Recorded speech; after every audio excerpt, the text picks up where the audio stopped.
आमचं एनजीओ गेले 12 वर्ष महाराष्ट्रातील विविध भागात ऑनलाईन आणि ऑफलाईन दोन्ही मोडमध्ये कार्यरत आहे. आमच्या एनजीओचं मुख्य तत्व महात्मा गांधीजींचं खेड्याकडे चला आणि स्वामी विवेकानंद आणि रामकृष्ण परमहंसांचं शिव भावे जीव सेवा या तत्वाने आमचं एनजीओ काम करतं. गेल्या 12 वर्षात आम्ही पर्यावरण, शिक्षण, ग्रामीण व्यवस्था यासोबतच जलसंरक्षण, आरोग्य, महिला सबलीकरण अशा विविध क्षेत्रात आमचं काम सुरू आहे. आणि हे सगळं काम करत असताना समाजाची आणि इतर जीवांची, निसर्गाची जी सेवा करण्याची संधी आम्हाला मिळते, त्याबद्दल निश्चितच आमच्या एनजीओला खूप अभिमान वाटतो. आमच्या एनजीओची एक छोटीशी व्हिडिओ क्लिप मी तर शेअर करतो. नंतर मग आपण आजच्या वेबिनारला सुरुवात करूया.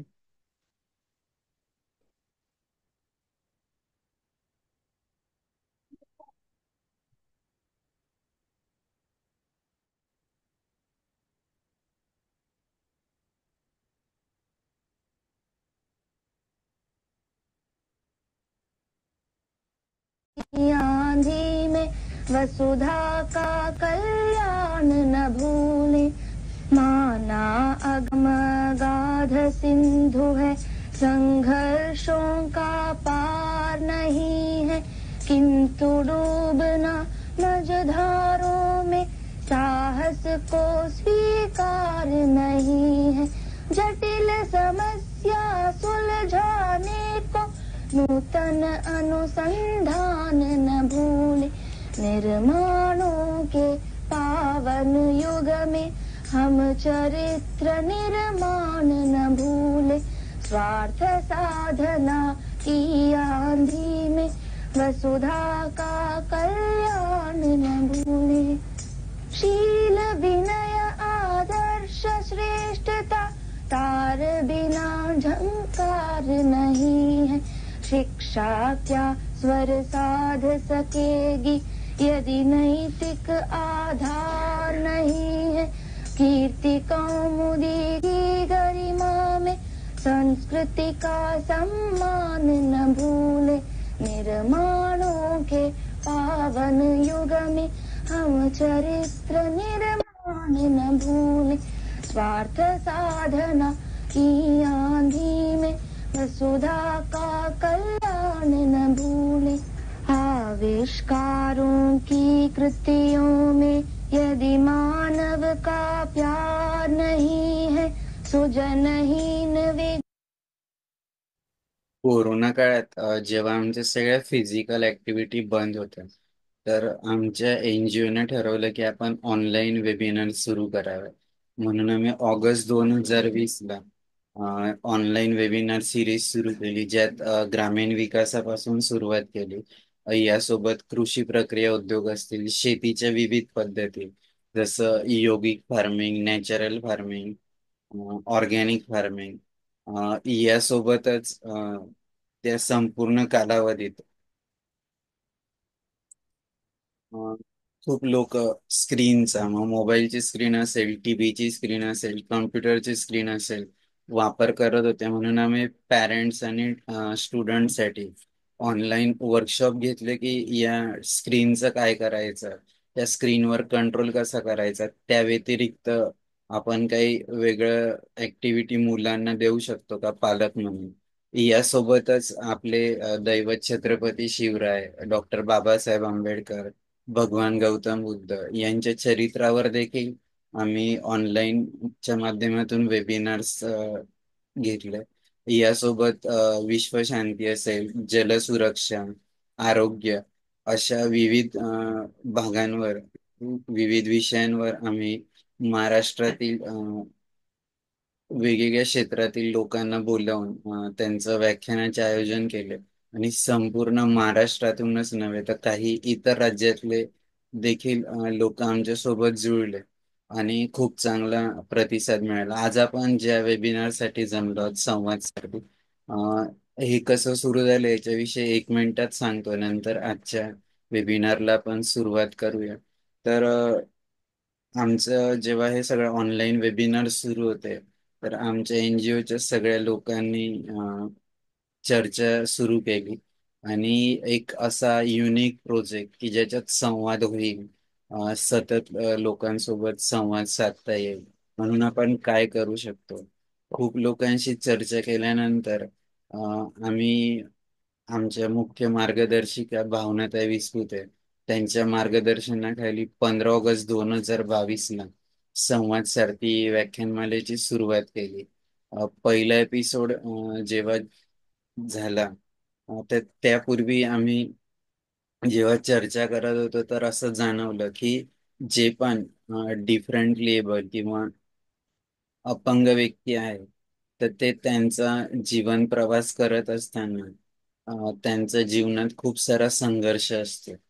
त्यांच्या जीवनात जगत असताना त्यांच्यातले जे उणीव आहे त्यातनं ते शोधून काढून ते त्याच्यावर मात कशी करतात, आपल्या जीवनाचं बॅलन्सिंग कसं करतात, ते त्यांचं सगळं जीवन जगत असताना त्यांचं जे काही क्षेत्र आहे, तर त्या क्षेत्रात ते कधी त्यांच्या सोबत जे कलिग्स आहेत त्यांच्यासोबत अम, कसं जुळवून घेतात, आणि हे सगळं करत असताना ते आपला जीवन प्रवास कसा पुढे नेत असतात.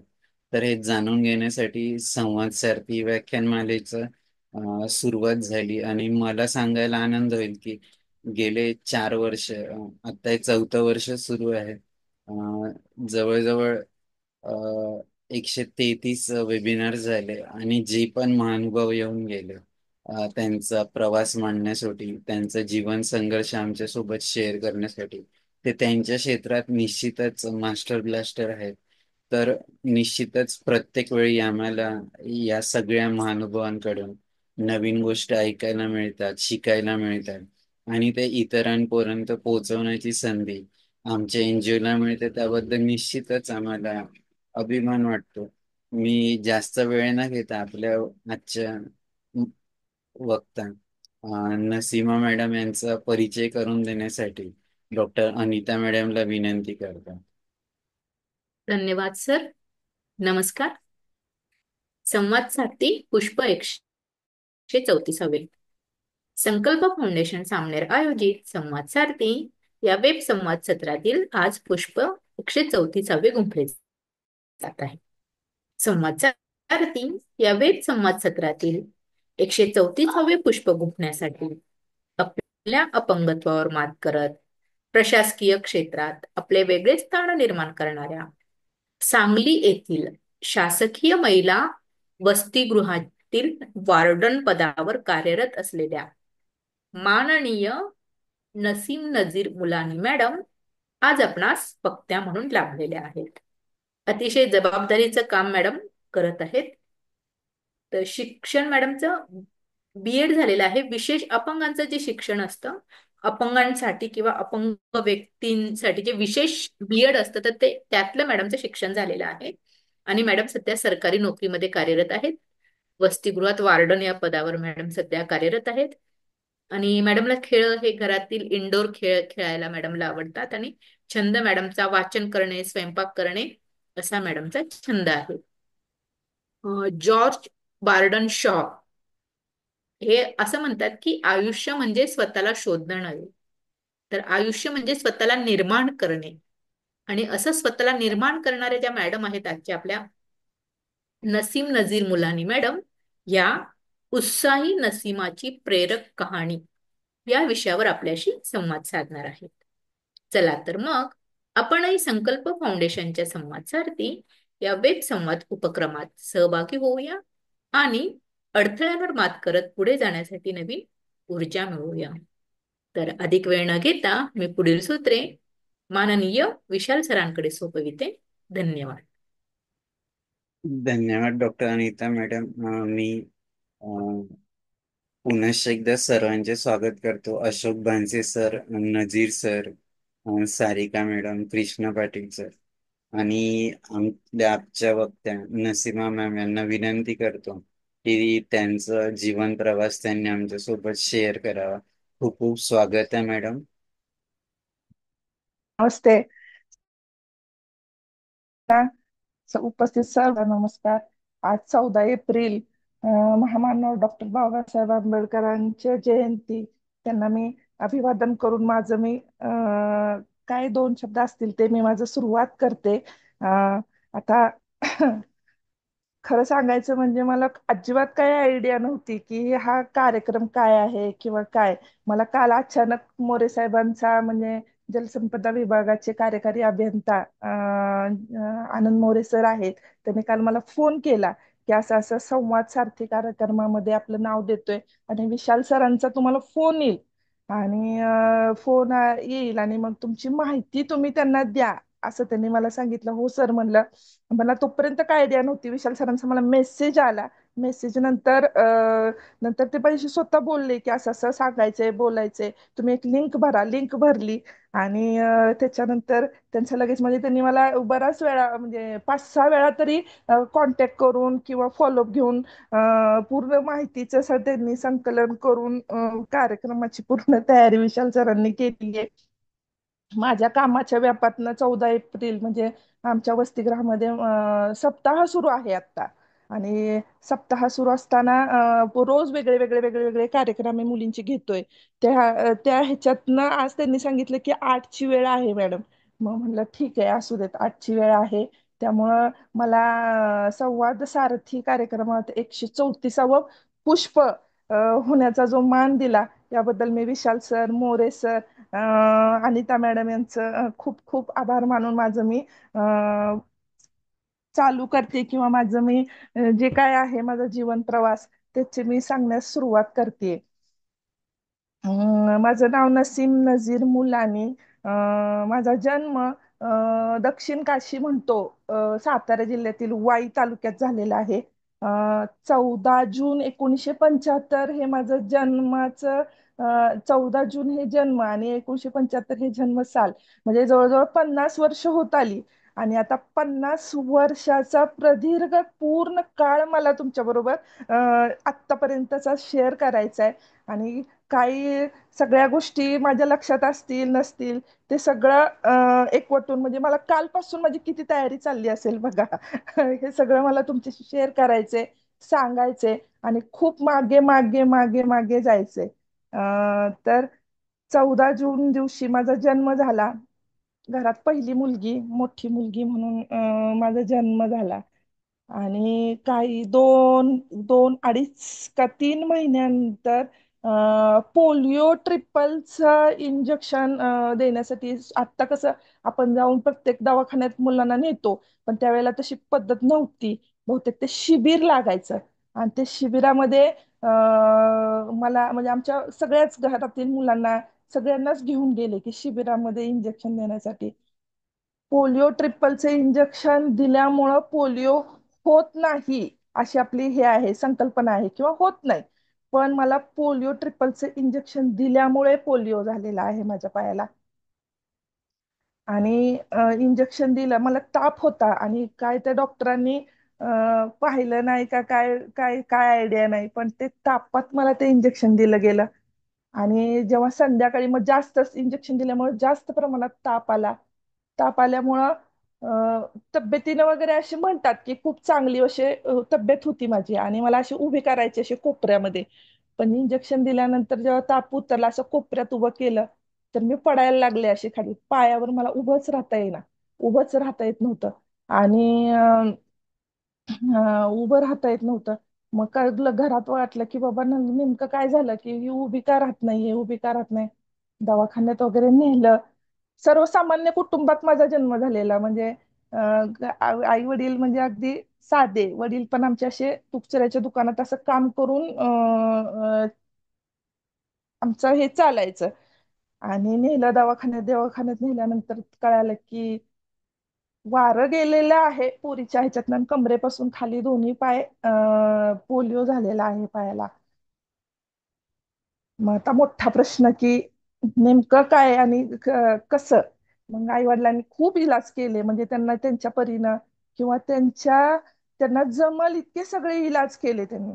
मग कुठं मुंबईला नेलं मला. मुंबईमध्ये माझं ऑपरेशन झालेलं आहे ससून हॉस्पिटलमध्ये नेलं. ससून हॉस्पिटलमध्ये शेक वगैरे शॉक वगैरे देऊन एक पाय बऱ्यापैकी कव्हर झाला उजवा पाय. आणि डावा पाय तसाच राहिला. मग मुंबईमध्ये महालक्ष्मी हॉस्पिटल आहे, तिथं मला ऑपरेशन माझं झालं, की ऑपरेशन झाल्यानंतर आता व्यवस्थित पाय होईल. पण तसं काही झालं नाही. फक्त एकच झालं की पाया आहे त्या पायावर उभं राहण्यासाठी मला कॅलिपर पायामध्ये बसवलं गेलं. आणि त्याच्यानंतर माझी आई अशिक्षित, म्हणजे आमच्या समाजात महिला त्यावेळेला शिकलेल्या, माझ्या आईला म्हणजे माझ्या शिक्षण उर्दू भाषा आमची आई बोलायची, किंवा उर्दू भाषा तिला लिहिता वाचता. पण आल्यानंतर घरी मग एका जागेवरच बसून, मग तिला असं वाटतं, तिला समोर सारखी बसलेली आपली मुलगी दिसतीये, तर मग आता तिचं काय पुढं काय. मग तिला एवढं असं कळालं की बाबा हिला शाळेत आपण घालावी, शाळेत घातलं की किमान 4 मुलांमध्ये राहील, 4 मुलांमध्ये बसल उठल, आणि ती बोलायला किंवा काहीतरी ग्रोथ होईल तिची, अशी तिची भाबडी कम हे. मग ती आमच्याकडे वाईमध्ये एक ज्योतिबाचं मंदिरामध्ये एक अंगणवाडी भरायची.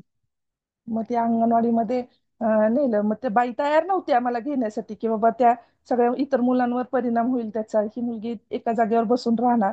म्हणजे मला शिशूचं सुद्धा एवढं कळत नव्हतं, इतकं माझी परिस्थिती वाईट होती. मग तरी सुद्धा आमच्या आईनं हार मानली नाही. अगदी बाईंच्या म्हणजे रिक्वेस्ट करून हातापाया पडून ती असू दे म्हणायची, बस, ती त्रास देणार नाही, पण तिला बसू दे, तुम्ही जे शिकवताय ते तिच्या फक्त कानावर पडू दे. आणि त्याच्यानंतर असंच झाल्यानंतर मग वाईमध्ये एक नगरपालिका शाळा क्रमांक 1 आहे, अगदी घराच्या जवळ आहे, तिथं माझं ऍडमिशन झालं. आणि मग मी ग्रीप घेतली शाळेत. शाळा मला खान मॅडम म्हणून एक होत्या, माझ्या त्यावेळेला प्राथमिक शिक्षण माझं नगरपालिकेच्या शाळेत झालं. आणि त्याच्यात मग मला हळूहळू हळूहळू माझी ग्रोथ व्हायला सुरुवात झाली. त्याच्यानंतर पुढचं शिक्षण माझं वाई हायस्कूल वाईमध्ये 10वी पर्यंतचं शिक्षण झालं. नंतर कॉलेजचं असं हे होतं की आमचं वाईमध्ये एकच कॉलेज आहे, किसनवीर महाविद्यालय, एकच वाईमध्ये. जवळजवळ आम्ही राहत होतो त्याच्यापेक्षा त्यातून जवळजवळ 2 किलोमीटरच्या अंतरावर. मग घरच्यांना असं वाटलं की आता ही चालते कमी आणि पडते जास्त, असं हे होतं. पण तरी सुद्धा धाडस केलं, आणि मला तिथेच कॉलेजला शिकायचं होतं. त्याच्यामुळे रिक्षा लावायची, वडील म्हणले रिक्षा लावायची का, तर नाही, रिक्षा नाही, मी चालतच जाणार. आणि मग पण मैत्रिणी मैत्रिणी मला चांगल्या भेटल्या, अगदी म्हणजे बोलवल्यासारख्या मैत्रिणी घरी, की बाबा नसीम चल, तुला आता तुझं ऍडमिशन पण झालेलं आहे आमच्या सोबत. आणि मला बरोबर न्यायच्या, बरोबर आणायच्या, असं करता करता 11वी झाली, 12वी झाली. 12वी नंतर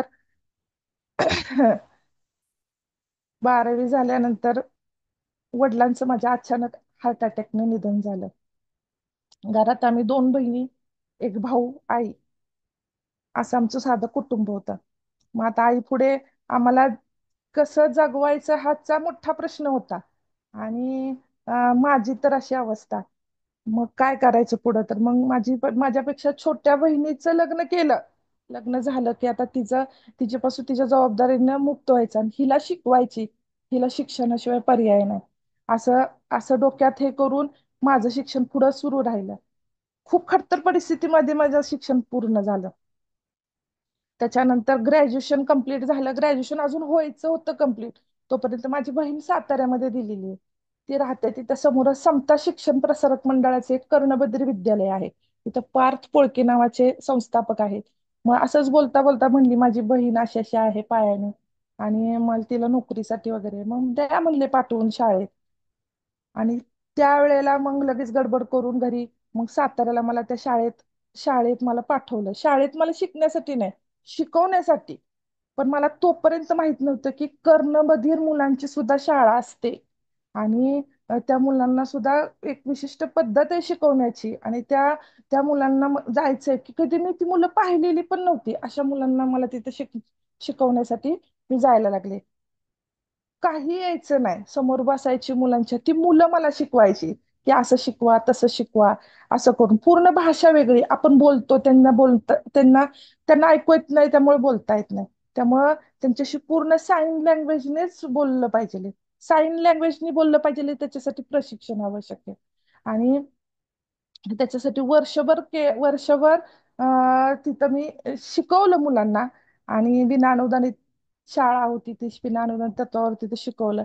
आणि माझा कोर्सला आता जायचं, आणि कोर्स कुठे कुठे आहे, तर वाईमध्ये पण एक होता की मतिमंद मुलांसाठी प्रशिक्षण वाईमध्ये एक आहे ते अक्षर इन्स्टिट्यूट म्हणून. त्याच्यानंतर कर्णबधिरांचा कोर्स कुठे आहे तर तो फक्त पुण्याला होता. पण मी मतिमंद मुलांचं, कारण माझी स्वतःचीच अवस्था, मी स्वतःला सांभाळू शकत नव्हती, त्या मुलांना मी काय सांभाळणार असं डोक्यात हे करून मला कर्णबधीरचाच कोर्स करायचा होता. मग ते पुण्याला फॉर्म भरला. फॉर्म भरल्यानंतर लगेच नंबर पण लागला माझा आणि माझा कोर्स सुरू झाला. 1 वर्षाचा तो कोर्स होता. 2000 साली तिथं म्हणजे एसपी कॉलेजच्या सदाशिव पेठमध्ये एसपी कॉलेज आहे.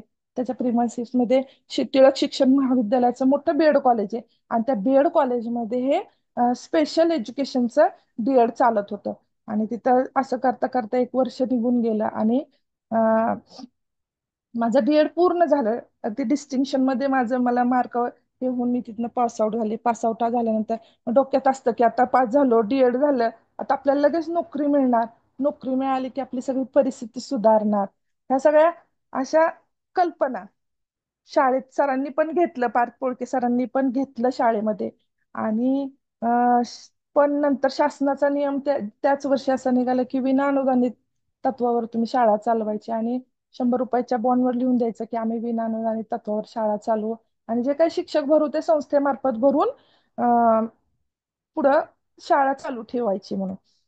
त्यात आम्ही बसलो, त्यामुळे आमचं काही काम होणार नव्हतं. मग असंच काही दिवस गेले. मग विना मग तिथून पण सोडलं, कारण तिथं मुलं कमी, शिक्षक संख्या कमी आणि मुलं कमी आणि शिक्षक संख्या जास्त. त्याच्यामुळं तिथनं सोडलं आणि पाटणमध्ये एक शाळा, अण्णाभाऊ साठेंचे एक मूकबधीर विद्यालय सुरू झालेलं, तिथं ऍप्लिकेशन केलं. ऍप्लिकेशन केल्यानंतर तिथं शिक्षक नव्हते, कोण एकच शिक्षक होते. आणि तिथं मग जॉईन लगेच त्यांनी बोलवून पण घेतलं की असं अजून शाळा नुसती सुरू झालेली आहे, पूर्ण प्रोसेस सुरू आहे. आणि हा सगळा विषय हे करून लगेच त्यांनी जॉईनिंग पण करायला सांगितलं. आयुष्याचा टर्निंग पॉइंट म्हणतो त्या पद्धतीनं त्या पाटणच्या शाळेमध्ये ऍक्च्युली नाही नाही म्हणजे मला अक्षरशः घरच्यांनी ढकलून लावल्यासारखं त्या पाटणच्या शाळेमध्ये मी आले होते. आणि तिथं मुख्याध्यापक पदावर नजीर मुलानी म्हणून एक शिक्षक होते. आणि तिथं जॉईनिंग केल्यानंतर मग सुरू सुरू झालं, शाळा सुरू झाली. मग तिथं महिला कर्मचारी कोण नसल्या कारणामुळे तिथं डोंगरामध्ये भरपूर मुलं, मूकबधीर मुलं होती. आणि पण ते पालक सोडायचे नाहीत. त्याचं कारण असं होतं की शाळेमध्ये महिला कर्मचारी कोण नाहीये, त्याच्यामुळे ते सोडत नव्हते. मग आम्ही गेल्यानंतर मग आमचा सर्वे सुरू झाला. सर्वे सुरू झाल्यानंतर मुलं बरीचशी यायला लागली आणि शाळा सुरू झाली. फक्त एवढीच वाट, शाळेला कधी अनुदान येईल आणि कधी व्यवस्थित आणि कधी शासकीय पगार कधी चालू होईल, ही एवढ्या ह्याच्यावरच ते काम सुरू केलं. शाळेला अनुदान तर काही आलं नाही.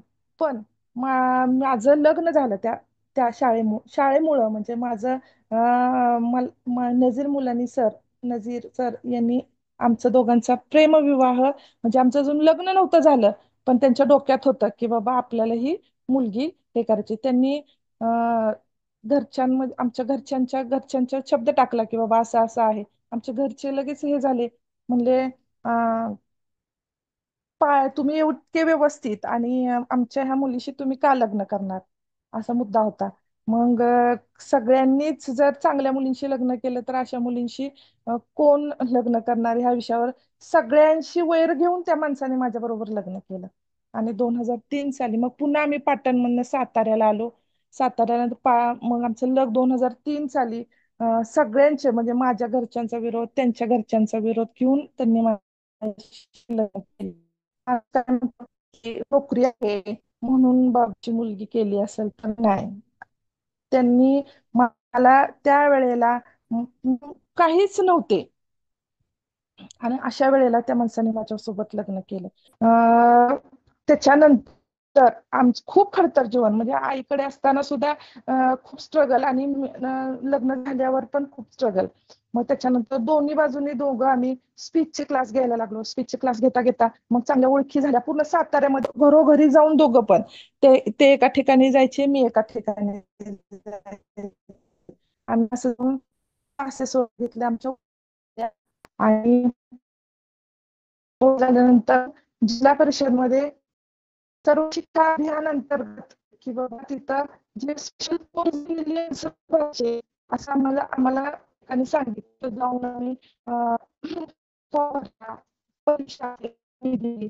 परीक्षा दिल्यानंतर मी पास झाले, माझं सिलेक्शन झालं जिल्हा समन्वय म्हणून. आणि तिथे पण आम्ही सर्व शिक्षा अभियानांतर्गत मुलींचं शिक्षण, पर्यायी शिक्षण, ऊसतोड कामगारांसाठी शिक्षण, तसं शासनाने अपंगांचं शिक्षण सुद्धा सुरू केलं. आणि अपंगांचं शिक्षण सुरू करताना त्यांनी जिल्हा स्तरावर कोऑर्डिनेटर नेमले आणि तालुका स्तरावर पण नॉर्मल शिक्षकांमधूनच कोऑर्डिनेटर नेमले. आणि असे निर्माण करून जिल्हा स्तरावर जे काही आम्ही काही सांगू ते काम खाली त्यांनी फॉलो करायचं. आणि मुलांचं पूर्ण पहिली गोष्ट, पहिली मुलांची सगळ्यात महत्वाची स्टेप होती आयडेंटिफाय करणं, म्हणजे सर्वे. मुलांचा सर्वे झाला, त्याच्यामध्ये मग वेगळ्या वेगळ्या वेगळ्या प्रकारचे सगळे अपंगत्व आम्हाला बघायला मिळाले. कर्णबधिर, मतिमंद, अध्ययनक्षम, अंध, अस्थिव्यंग, इतकी ही सगळ्या मुलांची आकडेवारी आल्यानंतर मग त्याच्यावर काम सुरू झालं. काम सुरू झाल्यानंतर मुलांचे ऑपरेशन करणं, ऑपरेशन केल्यानंतर जे पोलीसचे पेशंट किंवा जे विद्यार्थी आहेत आपले, त्यांचं अलिम्को बाबत त्यांचं साहित्य आणणं, त्यांना कॅलिपर देणं, त्यांना कानाला मशीन देणं, मतिमंद असेल तर त्यांचा बुद्ध्यांक काढून. उद्देश हाच होता की त्या मुलांचं साहजिकरण होऊन त्यांना नॉर्मलाइज शाळेत त्यांना त्यांचा प्रवेश झाला पाहिजे. त्याच्यासाठी आधी ती प्रोसेस पूर्ण ती त्या सर्व शिक्षा अभियान करायचं. असं करता 6 वर्ष गेली 2012 मध्ये. गप्प की बाबा हे काम करता करता सुद्धा मी परीक्षा द्यायचे की बाबा मला एक सेवेमध्ये मला यायचंय हे मला माहिती होतं. आणि त्याच्यात मी ही परीक्षा दे खूप खूप परीक्षा दिल्या.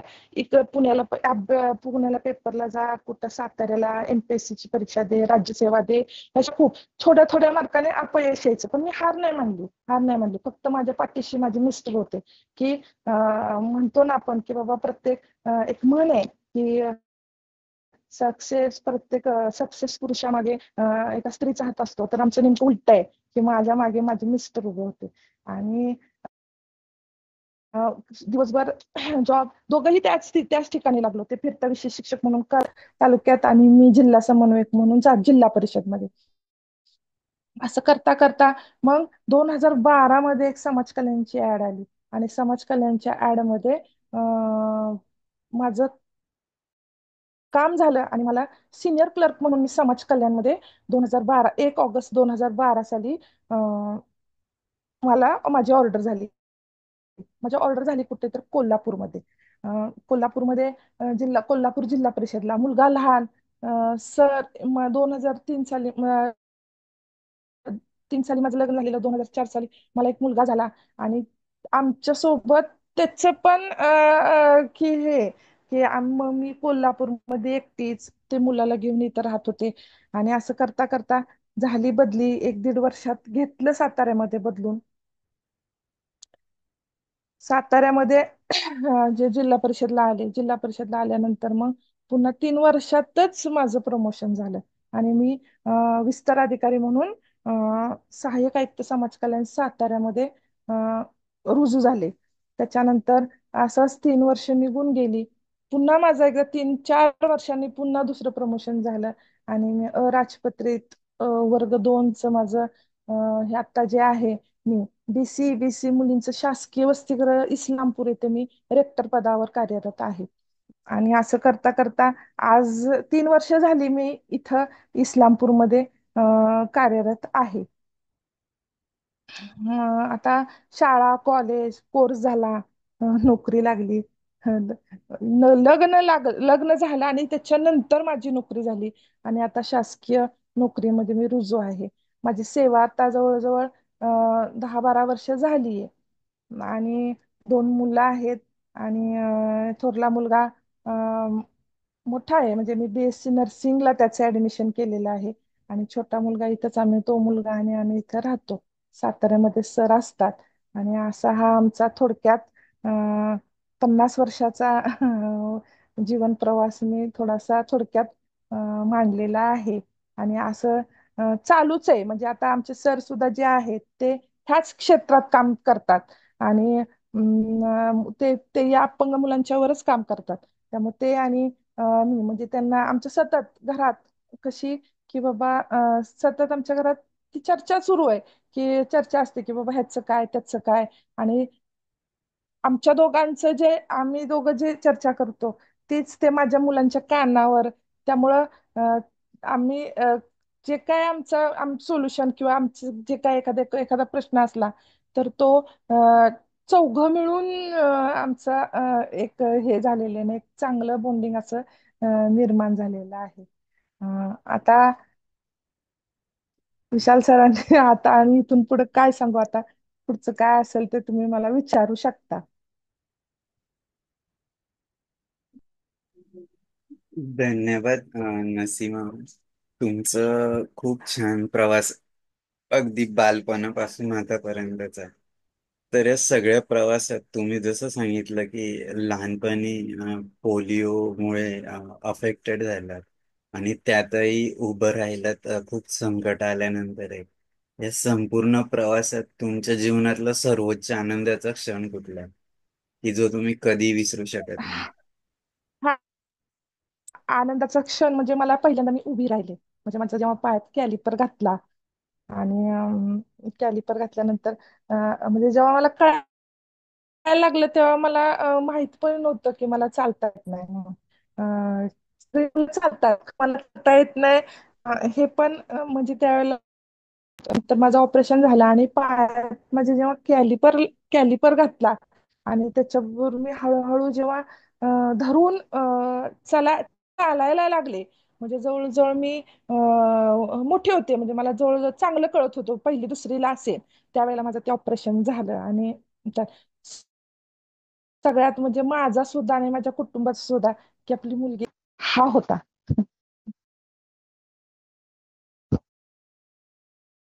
मॅडम, याच्या अगदी विरुद्ध तुमच्या जीवनातलं सर्वात पेनफुल मोमेंट, वेदनादायक क्षण.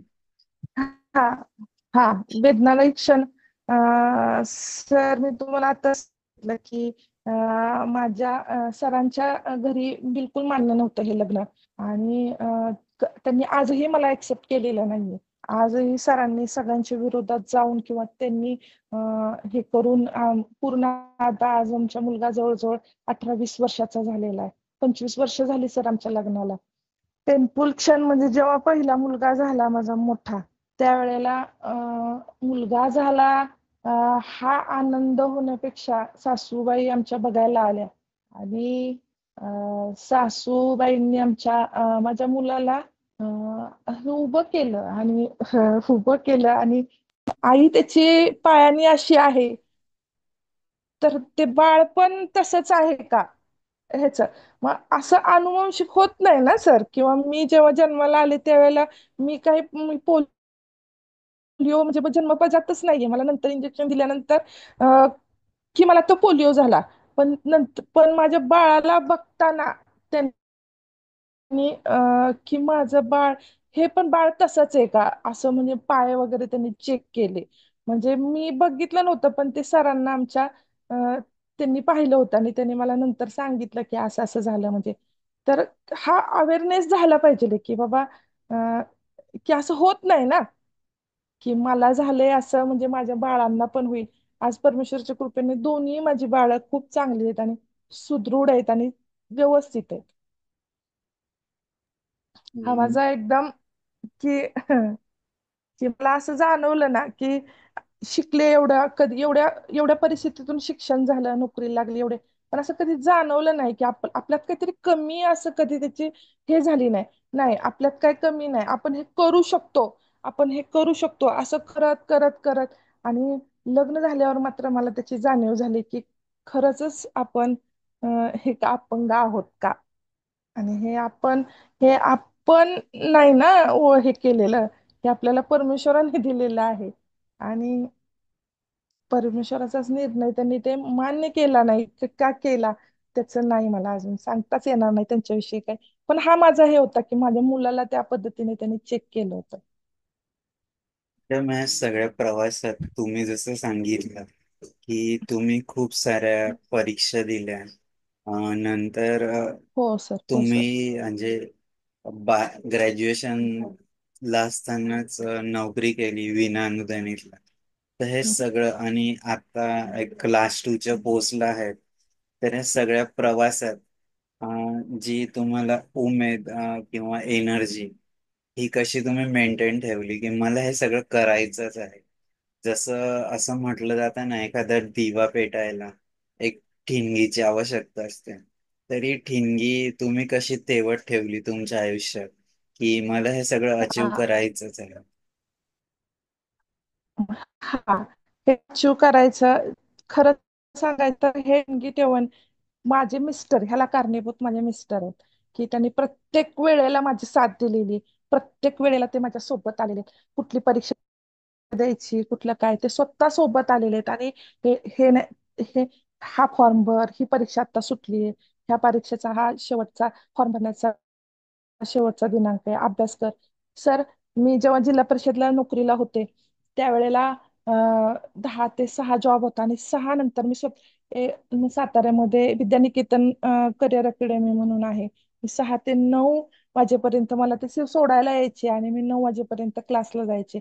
आणि माझा मुलगा आणि ते माझी म्हणजे वाट बघत अक्षरशः बसायचे. आणि मग 9 नंतर आम्ही घरी जाऊन काय असेल ते आमचं हे करून आणि म्हणजे असं आम्ही हे केलेले. आणि मला एवढं माहिती होतं की हे हे हे कष्टाचे दिवस आपले जातील आणि आपल्याला हे करायचंय आणि आपल्याला हे मिळवायचंय. नक्की मॅडम. तुमचं आज सगळा हम्म. प्रवास हा एक प्रेरणादायी असा आहे. आत्ता जे लाईव्ह ऐकताय नंतर पण ऐकतील त्या सर्वांसाठीच. मी आपल्यासोबत जे पण श्रोते आहेत, आमचे सर्वात सिनियर अशोक बांसे सर, त्यांना आधी विनंती करतो की त्यांनी बोलावं, मग आपण सर्वांसाठी मंच खुला करू. अशोक बांसे सर. मॅडम नमस्कार. नमस्ते सर, नमस्ते. सर्वांना नमस्कार. मॅडम, मी तुमचा नमस्ते. प्रवास पूर्ण ऐकला आणि हा सर. तुमचा महत्वाचा म्हणजे तुम्ही म्हणजे सुरुवातच आपण स्वतः दिव्यांग असून सुद्धा दिव्यांग लोकांसाठी शिक्षणाचा जो ध्यास घेतला त्याच्याबद्दल तुम्ही खरोखर सर्वांचे प्रेरणा होतात. हो सर. आणि असाच असाच प्रवास सुरू असू द्या तुमचा. आणि हो तुमची सर. नक्कीच प्रेरणा घेऊन अजून बाकी सर्व काही जे काही तुमच्यासोबत जुळलेले आहे त्यांना खूप खूप ब- ब- बहुमूल्य मार्गदर्शन मिळेल अशी अपेक्षा आपल्याकडून आहे. हो ठीक सर. आहे हो madam. Sir. Thank you. Okay sir, thank you. धन्यवाद बांसे सर. Doctor Anita madam.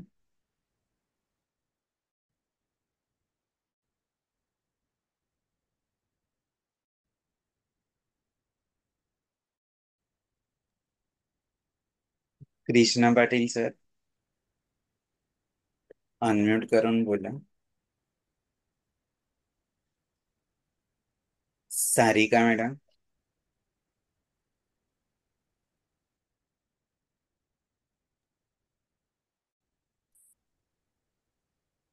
नमस्कार मॅडम. नमस्ते मॅडम, नमस्ते.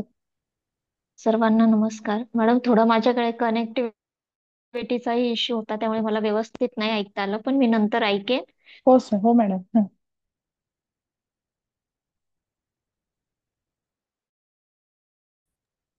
Doctor Anita madam, Krishna Patil sir.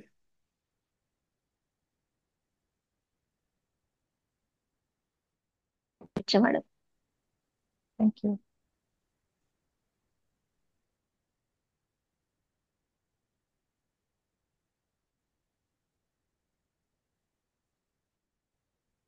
Anita madam तुम्ही आहात इथं तर अनम्यूट करा.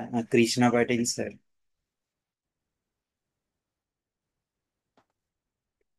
नजीर सर, तुम्ही अनम्यूट करून बोला.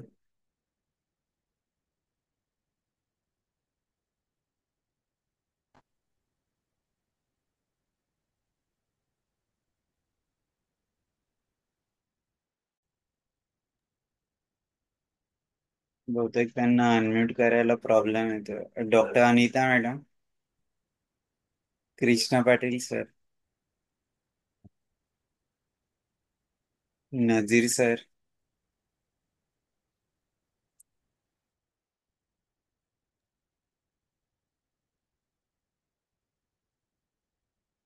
हे सगळं तुमचा प्रवास ऐकला ते अनम्यूट करता तोवर माझ्या मनात आलं की आता गेले 3 वर्ष तुम्ही एक वॉर्डनच्या भूमिकेत आहे. तर हो सर, हो इथला सर. अनुभव कसा आहे की इथल्या वातावरणाशी कसं जुळवून घेतलं, आणि इथं अं, जबाबदारी पण खूप मोठी आहे. हो तर हो सर, हो त्याबद्दल सर. पण सांगा. अं, जबाबदारी तर आहेच सर. ज्या वेळेला मी ऑफिसमध्ये काम केलं, 6 वर्ष मी समाज कल्याण निरीक्षक म्हणून काम केलं. आणि कोरोनाच्या काळामध्ये आता हे थोडक्यात थोडं सांगते की मी वॉर्डनशिप किंवा वॉर्डन हा विकल्प देण्याच मागचं एक कारण होतं की मी ज्या वेळेला सहाय्यक आयुक्त समाज कल्याण सातारा येथे कार्यरत होते, तर समाज कल्याण निरीक्षक या पदावर. तर त्यावेळेला माझ्याकडे स्कॉलरशिपची मी इन्चार्ज होते. मग स्कॉलरशिप ही ऑनलाईन पद्धतीनं सगळ्या म्हणजे SC NT SBC OBC या कॅटेगरीतल्या मुलांना डिस्बर्स केली जाते. आणि कोरोनामध्ये नेमकं असं व्हायचं की सर शासन निर्णय त्यावेळेला झालेला होता की हँडिकॅप लोकांना ऑफिसमध्ये बोलवलं नाही तरी चालेल किंवा त्यांनी नाही आलं तरी चालेल. पण सर एकही दिवस असा गेलेला नाही की मी ऑफिसमध्ये गेलेली नाहीये.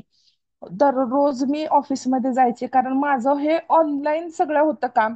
आणि जर मी मुलांचे अर्ज नाही फॉरवर्ड केले किंवा मी मुलांचे अर्ज नाही पुढे तपासले, तर त्या मुलांना स्कॉलरशिपचा किंवा त्या कालावधीमध्ये ते काम पूर्ण नाही झालं तर स्कॉलरशिप मिळण्यासाठी त्या मुलांना दिरंगाई होणार आहे हे मला माहिती होतं. पण ही एक जबाबदारी पार पाडता पाडता दुसरी एक अशी जबाबदारी होती माझ्यावर की माझी दोन्ही मुलं लहान होती. मोठा मुलगा जरा समजूतदार होता, पण छोटा मुलगा हा म्हणजे शाळेत सुद्धा जात नव्हता इतकं. मग सकाळी जेव्हा आम्ही बाहेर पडायचो त्यावेळेला संध्याकाळी आम्ही सुस्थितीमध्ये किंवा व्यवस्थित घरी येऊ का नाही याची गॅरंटी नव्हती सर. आणि त्यावेळेला मुलं दिवसभर घरात असायची आणि मी ऑफिसमध्ये. आणि मग असं करता करता मग असं हे वाटायचं की थोडस आपल्या म्हणजे थोडस आपल्या मुलांनाही आपल्या वेळ देता आला पाहिजे. मग ह्यांचं काय? मग असं वाटलं की वॉर्डन हा जॉब असा आहे की मुलींवर लक्ष ठेवता ठेवता आपल्या मुलांवर पण आपल्याला ठेवता येईल. आणि ह्या प्रेरणेनं किंवा अ, ह्या कोरोना काळामध्ये जे जे झालं किंवा जे कामाचं लोड होतं ह्या ह्याच्यात मी ते वॉर्डनशिपचा विकल्प दिला. आणि वॉर्डनशिपचा विकल्प दिल्यानंतर मी जेव्हा वॉर्डनशिप म्हणून इथं आले, तर सर आपण जेव्हा ऑफिसमध्ये काम करतो आणि तुम्ही आणि वसतिगृहामध्ये तुम्ही एक अधीक्षक पदावर काम करता, हा खूप फरक आहे सर. कारण त्या मुलींशी तुम्हाला जुळवून घ्यायला लागतं. आपण आपल्या घरातल्या मुलांना थोडं रागवून चुकलेलं त्यांना त्यांचं सांगून ह्या सगळ्या जबाबदारीनं ह्या सगळ्या गोष्टी आपण जसं आपल्या मुलांना तसं त्या मुलींना आपण डायरेक्ट हे करू शकत नाही. त्यांच्याशी त्यांच्या कलेनेच जावं लागतं. त्यांच्या हिशोबानेच तुम्हाला काम करावं लागतं. आणि मुली कसं सगळ्या गावातल्या कोणी अतिशय दुर्गम भागातनं आलेलं की ज्यांना अजिबात सवय पण नाही आणि कोणी फार म्हणजे अगदी इस्लामपूरमध्ये चांगले चांगले कॉलेजेस आहेत, म्हणजे अगदी मेडिकल कॉलेज पासून किंवा प्राथमिक शिक्षण घेत असलेल्या मुलींपर्यंतच्या सगळ्या मुली इथं आहेत. आणि अ, खूप जबाबदारीचं काम आहे. म्हणजे ती मुलगी किती वाजता म्हणजे आपल्या घरी जसं लक्ष ठेवतो त्या पद्धतीनं सर लक्ष ठेवावं लागतं. किती वाजता गेली, किती वाजता आली, मग तिचं शाळेत ती जाते का नाही, शाळेत अभ्यास करते का नाही, तिची शैक्षणिक प्रगती कशी आहे. त्याच्यानंतर ती येताना तिला मेरिटवर ऍडमिशन मिळालेलं आहे वसतिगृहामध्ये. मग तिची परीक्षा झाल्यानंतर तिचे मार्क्स जर कमी आले असतील तर बाबा का असं झाले, मग पालकांशी त्याचं कॉर्डिनेशन करणं, मुलींशी कॉर्डिनेशन करणं, त्यांची जेवणाची व्यवस्था बघणं, आजारी असले तर अ, ते बघणं. म्हणजे स्टाफ वगैरे आहे, 15-16 लोकांचा स्टाफ आहे, पण ॲज अ रिस्पॉन्सिबल पर्सन म्हणून आपणच आहे. आणि फक्त इस्लामपूरचाच माझ्याकडं हा रेग्युलर आहे.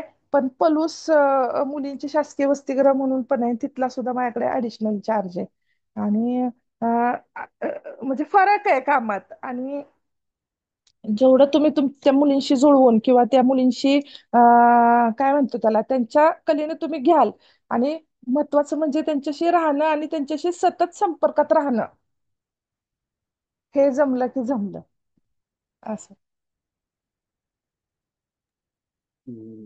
खूप छान मॅडम. आता जर अनम्यूट करता येत असेल doctor Anita madam, Krishna Patil sir, Nazir sir. स्वागत आहे doctor Sunita madam. Thank you sir, thank you. तुम्ही लेट जॉईन केलं आज. नेटवर्क इश्यू आहे थोडं, आणि बरं. मध्ये होते. डॉक्टर सुनीता मॅडम मूळच्या कोल्हापूरच्या, आता सध्या कोकणात असतात. मूळची मी वडूजची, सातारा. हो का? मला ते माहिती नाही, मी कोल्हापूरच समजते तुम्ही. कोल्हापूरला होते जॉबला.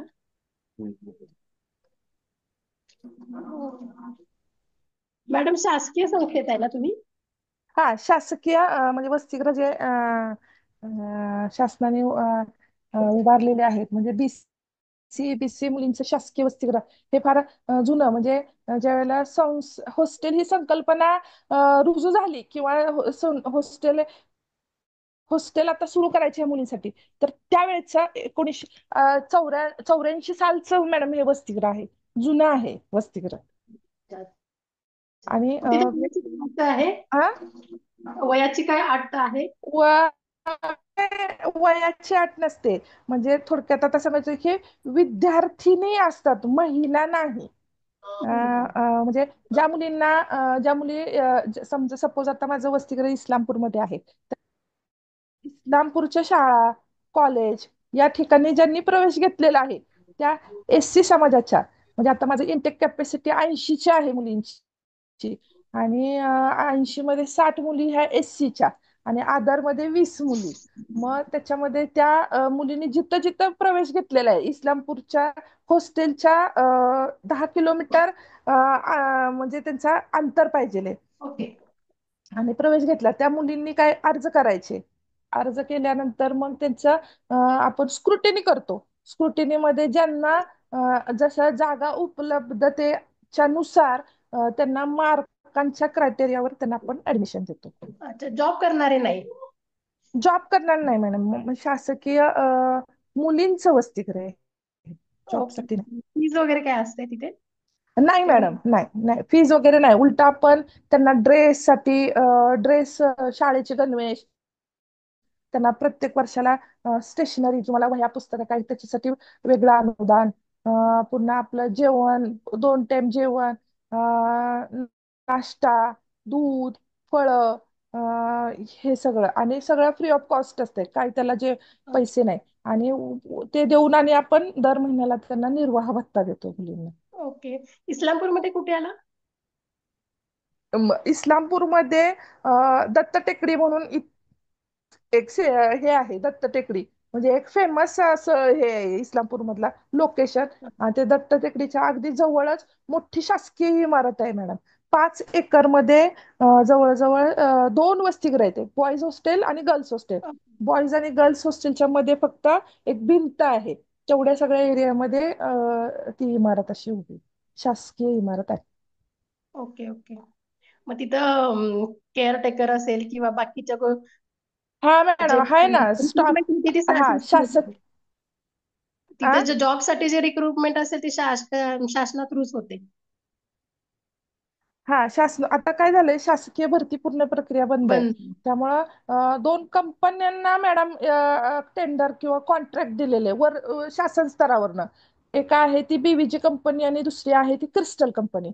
मग क्रिस्टल कंपनी काय करते, तर सिक्युरिटी गार्ड तुम्हाला प्रोव्हाइड करते. आणि आणि बीव्हीजी कंपनी जी आहे ते HK हाऊसकीपिंगचा स्टाफ तो प्रोव्हाइड करते. अच्छा. शासकीय माझ्याकडे कोणीच नाही मॅडम, मग एकटीच आहे. बीव्हीजी म्हणजे 108 अँब्युलन्स वगैरे असेल का तुमच्याकडे? नाही, ते हॉस्पिटलशी रिलेटेड, अच्छा अच्छा आपल्या ह्याला हॉस्टेलला नाही. अच्छा, सिक्युरिटी म्हणूनच काही त्यांनी प्रोव्हाइड केलं? हा हा सिक्युरिटी गार्ड म्हणून 3 शिफ्ट मध्ये एक एक गार्ड त्यांनी दिलेला आहे, किंवा सकाळची, दुपारची आणि संध्याकाळची. तर नाईटला वेगळा माणूस. अशा 3 शिफ्ट मध्ये 3 महिला. आणि गर्ल्स हॉस्टेलला जेंट्स स्टाफ अलाउड नाही. अच्छा, तिथं पण लेडीज असतात? हा, टोटल सगळ्या लेडीज म्हणजे मुली, त्यांचा स्टाफ आणि मी. 6 नंतर पालकांना सुद्धा आपण प्रवेश देत नाही गेटच्या आतमध्ये. अच्छा अच्छा. आणि मग भेटायचं असेल तर आठवड्यातून काही हा, वार ठरलेला आहे येतात ना किंवा? आठवड्यातनं रविवार. असं रविवारी येतात, त्यांच्यासाठी बैठक व्यवस्था वगैरे पण पालकांसाठी त्यांनी केली आहे. म्हणजे पालकांना आतमध्ये बिल्डिंग मध्ये पण अलाउड नाहीये येण्यासाठी, फक्त त्यांना बाहेरच्या बाहेर आपलं मुलींशी भेटून ते जातात. अच्छा, तुम्ही तिथं हॉस्टेललाच असता राहायला? हा कंपल्सरी मॅडम, पूर्ण सोय आमची इथं केलेली आहे.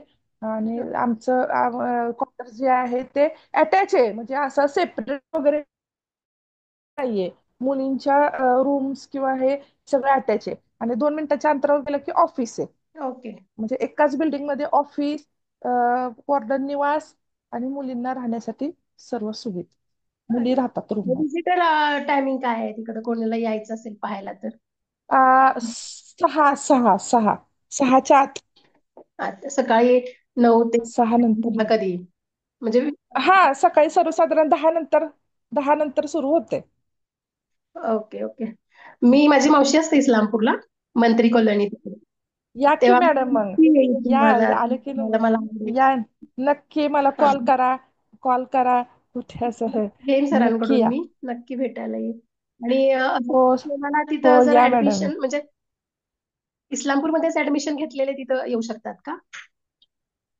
हो हो, म्हणजे त्या इस्लामपूरमध्ये 10 आता किलोमीटरच्या बरेचसे रेंज मध्ये इस्लाम म्हणालात ना तुम्ही? हा हा हा. आता आष्टा अण्णासाहेब डांगे कॉलेज आहे बघा, हा हा. आष्ट्याचं. पण त्या आष्ट्याच्या मुली पण आपण घेत नाही, कारण येता येता जाता प्रवास आहे ना मॅडम तो. बर. बाबा, ती रिस्क आहे ना मुलींची. हा हा. 10 किलोमीटरच्या वरचं कॉलेज आहे ते. दुसरं आहे ते आता कासेगाव मध्ये पण फार्मसी कॉलेज नवीन सुरू झालेले, बऱ्याच मुली फार्मसीच्या आहेत. मेडिकल कॉलेज प्रकाश बापू LRP जे आहे त्या मेडिकल कॉलेजच्या मुली आहेत. RITच्या मुली आहेत. पुन्हा पेटला एक अण्णासाहेब महाडिक इंजिनिअरिंग कॉलेज आहे, तिथल्या मुली आहेत.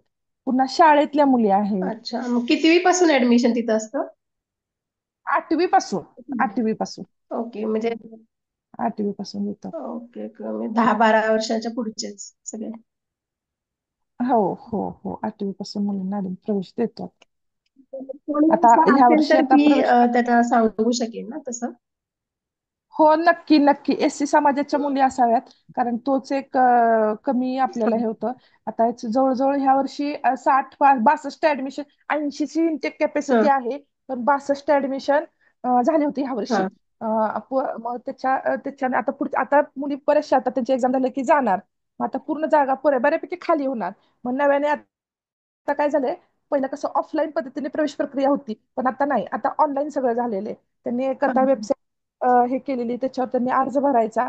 अर्ज भरला की तो स्क्रुटिनी झाला की ज्या मुलींचा प्रवेश होईल त्या मुलींना आपण कळवणार असं. म्हणजे प्राधान्य SC SC ला वगैरे असं?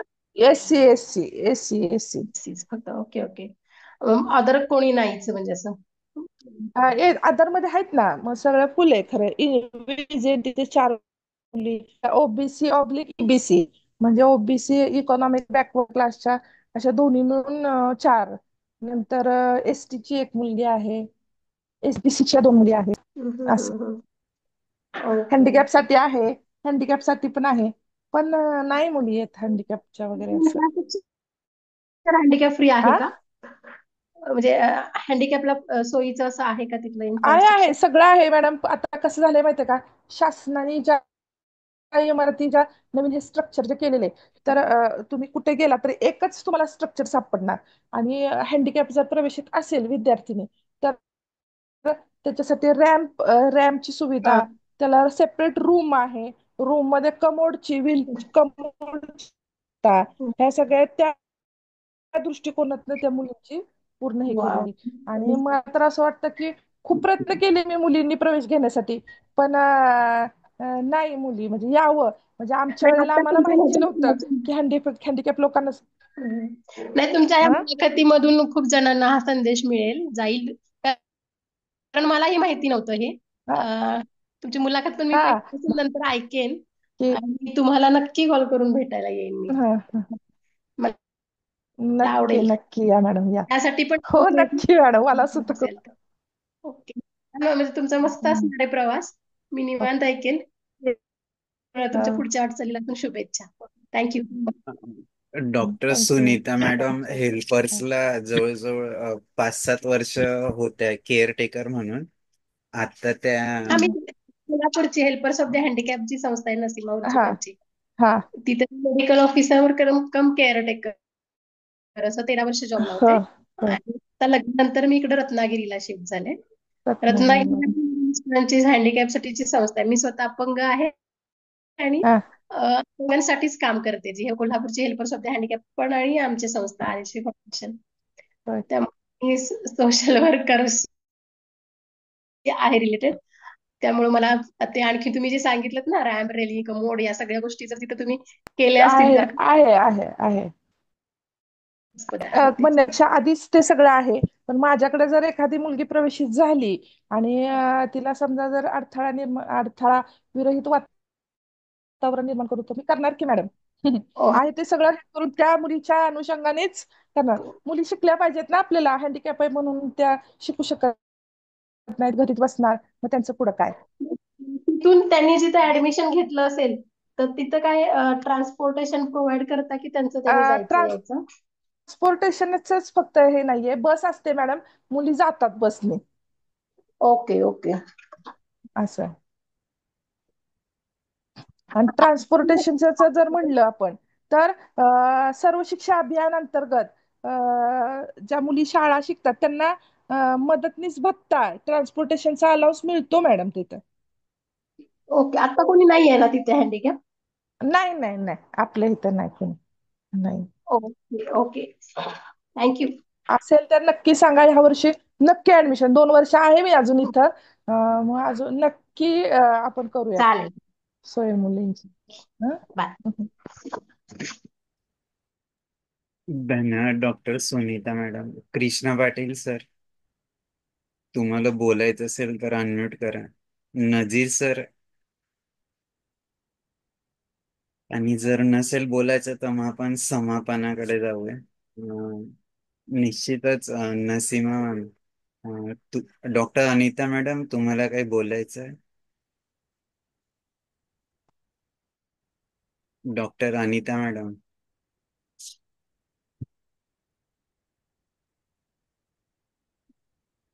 ठीक आहे मॅडम, आपण समापनाकडे जाऊया. मॅडम निश्चितच तुमचा जो प्रवास आहे अगदी प्रेरणादायी आहे. आणि तुम्ही ज्या पद्धतीने सगळे ऑब्स्टॅकल पार करत करत, सगळे अडथळ्यांची शर्यत पार करत इथपर्यंत पोहोचलात, म्हणजे जिथं अगदी सामान्य कुटुंबातून तर एक आज क्लास 2 ऑफिसर च्या पोस्ट पर्यंत हा जो प्रवास आहे हा निश्चितच फक्त डिफरंटली एबल साठी नाही तर नॉर्मल लोकांसाठी पण एक प्रेरणादायी असा आहे. जी पण लोक नंतर हा व्हिडिओ फेसबुक किंवा युट्यूबला बघतील निश्चितच तुमच्याकडून प्रेरणा घेतील.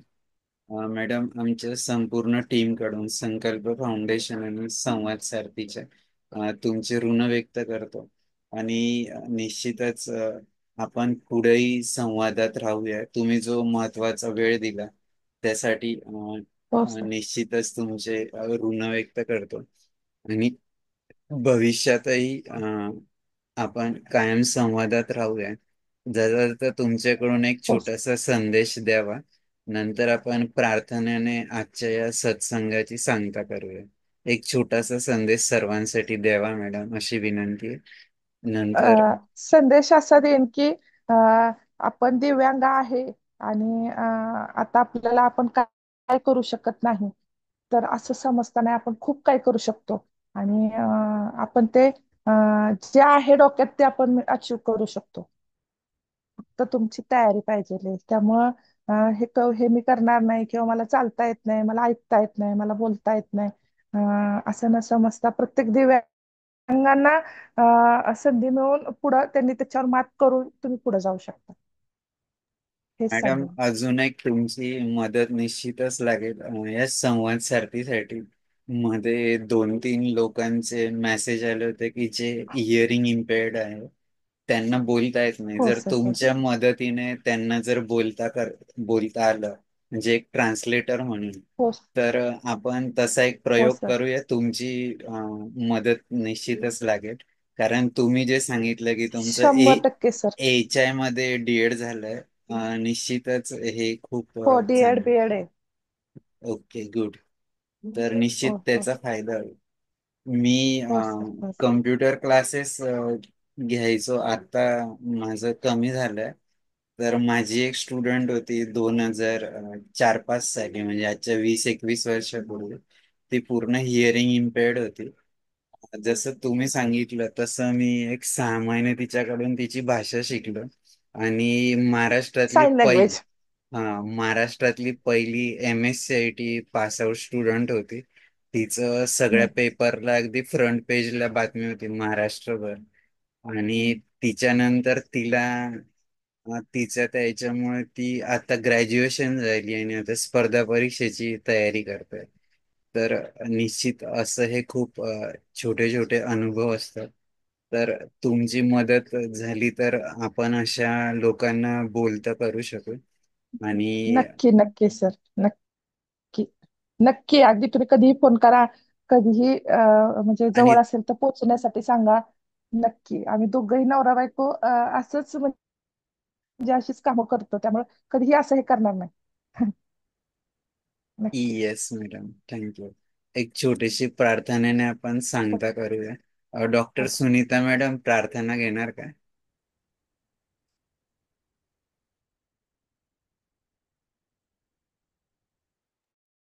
डॉक्टर सुनीता मॅडम, हा हा, हॅलो सर.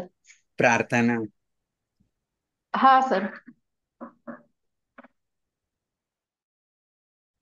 सुख दुःखाचे घास दे, सुख दुःखाचे घास दे परी पचवायाची, शक्ती दे पराभवाचे,